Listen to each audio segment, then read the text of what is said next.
Welcome to Cost Saver Conversations. I'm Angela, and I ask the practical questions so you can quickly understand what matters.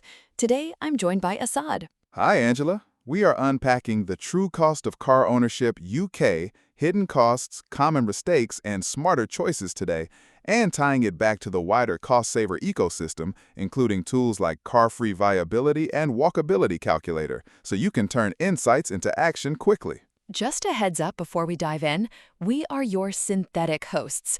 We are great with numbers, but as AI, we can sometimes be confidently wrong. Think of us as the digital versions of your most knowledgeable, slightly caffeinated friends. Exactly. Treat this chat as a smart estimate only, not as professional financial guidance. Always check important details with official sources or a qualified expert before making any big decisions. Welcome back, everyone. So today we're getting into something that I think most of us, myself included, honestly, we just kind of avoid thinking about the true cost of owning a car. Assad's here, and he's going to make us all feel slightly uncomfortable about our finances. that's that's basically my job description today. Make everyone squirm a little bit. Okay, let's just jump in because I think most people, when you ask them what their car costs, they give you what, the monthly payment? Yeah, that's exactly it. They'll quote the finance figure, maybe add fuel on top. But the full picture, like nobody sits down and actually calculates it. And honestly, that's kind of how the motor industry prefers it. They don't want you adding it all up. That's a bit cynical, but probably true. It is. And look, they're not small. A typical petrol or diesel car in the UK, for an average driver, you're looking at somewhere between 3,500 and 5,000 pounds a year. And that's not even the expensive end. Wait, that's the baseline? That's the baseline. For newer cars on PCP deals, once you factor in everything, you can climb past 7,000, which is kind of a lot. 7,000 pounds a year. That's a holiday. That's a really good holiday. It's several holidays, and all of that is going into what is essentially a depreciating metal box that sits parked for around 96% of its life. 96% parked. Okay, that does make you think. It should, right? And the really frustrating bit, is that so many of these costs are avoidable, or at least, reducible, once you actually see where the money's going. So let's get into that. What are the big mistakes people are making? Like the common ones? Right, so, well, the thing is, they're not exotic mistakes. They're the everyday stuff. Top of the list is what we just touched on, fixating on the monthly payment. The finance industry has done a brilliant job of training us to think in these little manageable chunks. You see a PCP deal at 299 pounds a month, and your brain goes, yeah, I can do that. Exactly. It feels affordable. But then you stretch that over 48 months, you add the balloon payment, the APR, and suddenly you're paying $18,000 to $22,000 for a car that was worth about $14,000 to begin with. And here's the kicker, you usually own nothing at the end of it. You hand it back, or you refinance, or you trade up into another contract. It's a hamster wheel. A hamster wheel dressed up as ownership. I love that. Yeah, and the mistake people make is comparing monthly payments to each other rather than total cost of credit. A 3-year PCP at $350 a month sounds worse than a 4-year one at $299, but the longer deal usually costs more overall and keeps you in negative equity for longer. Does that make sense? Yeah, no, that totally makes sense. It's the classic trap, isn't it? What else? Buying more car than you need. We Brits love an SUV. Sales of large SUVs have more than doubled in the past decade. Oh, I know. Every school run looks like a Range Rover dealership. Right? But most journeys are literally one person commuting under 10 miles. And a bigger car means higher insurance, more fuel, larger tires, pricier servicing, steeper depreciation in absolute terms. And then, actually, this is one people don't know about. In cities like London, Birmingham, Edinburgh, some councils now charge premium parking rates for vehicles over a certain weight or emissions threshold. Oh, I didn't realize that was a thing. Yeah, so choosing a smaller car can save you $600 to $1,200 a year before you've even turned the key. That's real money. That is real money. Okay, so what about depreciation? Because you mentioned that earlier, and I feel like that's the one nobody talks about. It's the big one. It's the single biggest cost of car ownership, and it's invisible because you never write a check for it. Like it just happens in the background. A new car typically loses 15 to 35% of its value in year one alone. In year one? Year one, and then around 60% over 3 years total. So if you buy a $25,000 car and sell it 3 years later for $10,000, you've effectively paid $5,000 a year just for the privilege of it sitting on your drive. That's more than most people spend on fuel and insurance combined. That's wow. Okay, so buying new is basically. The most expensive way to own a car, full stop. A 2 to 3 year old used car has already taken the worst of the depreciation hit.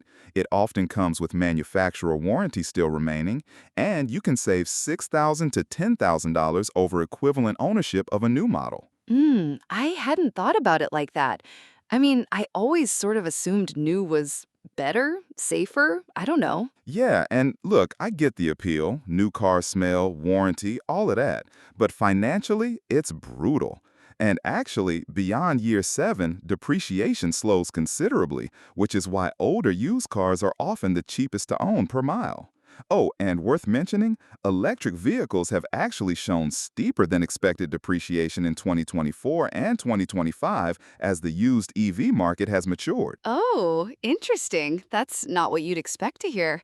Okay, so insurance, the auto renewal trap. That's another one, right? Oh, God, yes, the loyalty penalty. Auto renewal is the insurer's best friend. Despite recent FCA rules banning the worst of it, staying with the same insurer year after year almost always costs more. Switching or even just threatening to switch and asking for a price match typically saves 150 to 400 pounds a year. That's not nothing. And there are other tricks too? Yeah, loads. Paying annually instead of monthly removes a 10 to 25% finance charge that people don't even realize they're paying. Adjusting your stated annual mileage to match reality, not some guess from 3 years ago. Adding the right name driver can actually lower premiums. And comparing on at least 2 major comparison sites plus a direct insurer, because companies like Direct Line, Aviva, NFU don't always appear on comparison sites. Right. Good to know. So let's talk about the really hidden stuff now. The costs nobody mentions at the showroom. We've done depreciation. What else is lurking? Okay, so the MOT. The test itself is capped at 54 pounds 85. Fine, but the average cost of repairs needed to actually pass, that's around $150 to $250 according to industry data.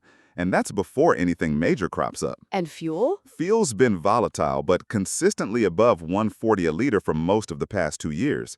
For a typical 10,000-mile-a-year driver in a car returning 45 mpg, that's roughly $1,400 in fuel. And EVs are supposed to save you there, but you were saying it's not always. It's not always the case, no. If you can charge at home, great, you save. But public rapid charging at 75 to 89 pence per kilowatt hour can actually work out more expensive per mile than running an efficient diesel. So it's not the silver bullet people think it is. Wait, really? That's wild. More expensive than diesel? In some cases, yeah. It depends on the car, the charger, all of that. But it's not automatic saving. Okay, what about parking? Because I feel like that's one of those death by a thousand cuts things. Exactly that.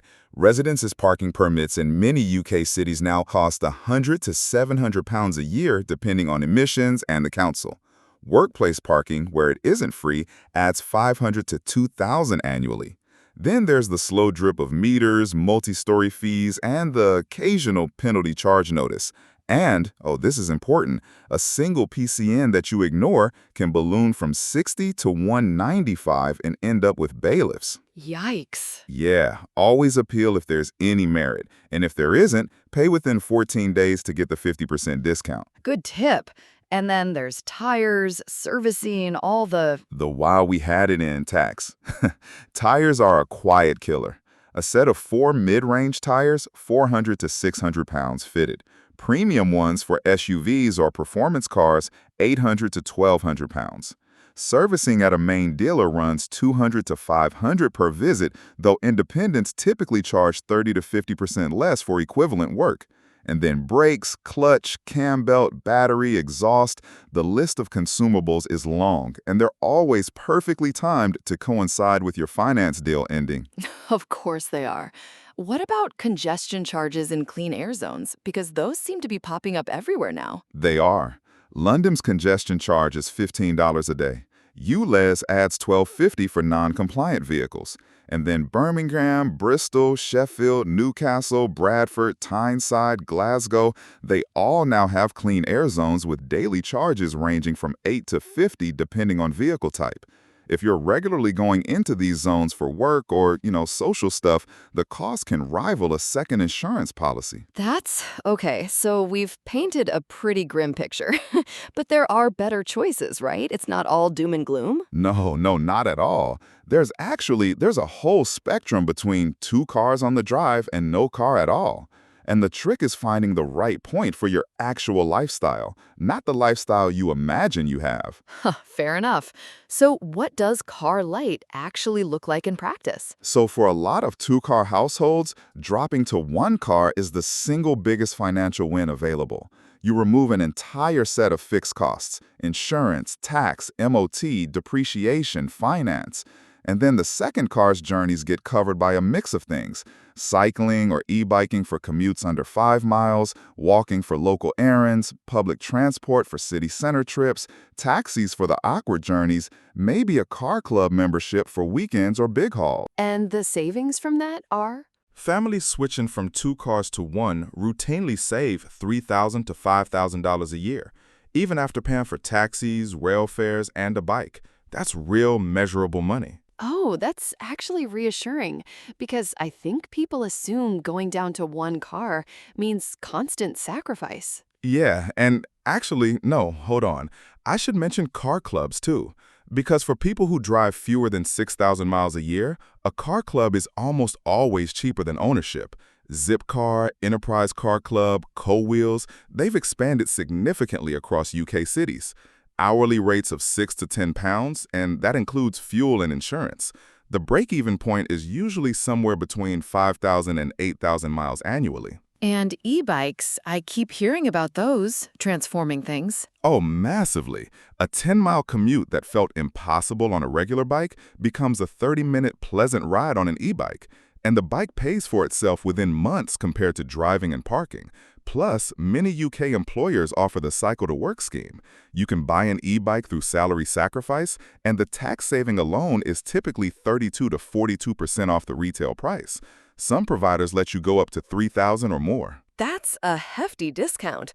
Okay, so for someone listening who's now thinking, right, maybe I should look at this seriously, how do they figure out if it would actually work for them? Because, I live in a city, but someone else might be in the middle of nowhere. Exactly. And look, going car-free in central Manchester is a completely different proposition to going car-free in rural Lincolnshire.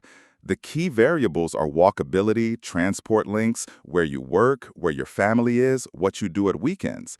There are car-free viability calculators out there that look at your specific location and journey patterns and give you an honest, personalized answer. So not a one-size-fits-all thing. Not at all. And you have to be honest with yourself. Actually run through it. How many miles did you actually drive last year? Not estimated, measured. What proportion could realistically have been walked or cycled? How many days a month does your car sit unused for more than 20 hours? What's your true total cost of ownership, including depreciation? If you sold the car tomorrow, what would replace it for the journeys that genuinely need one? This a good framework. And I suppose once you've freed up that cash, the question becomes what to do with it. Yes, and this is my soapbox moment. Do not let the savings get absorbed back into general spending. If you cancel a $350 monthly PCP, set up a $350 standing order the same day into savings or investments. Otherwise, it just quietly vanishes into takeaways and Amazon deliveries. I feel very seen right now. We've all been there. But seriously, mortgage overpayments are brilliant. Every 100 pounds overpaid can save 200 plus in interest over the loan term.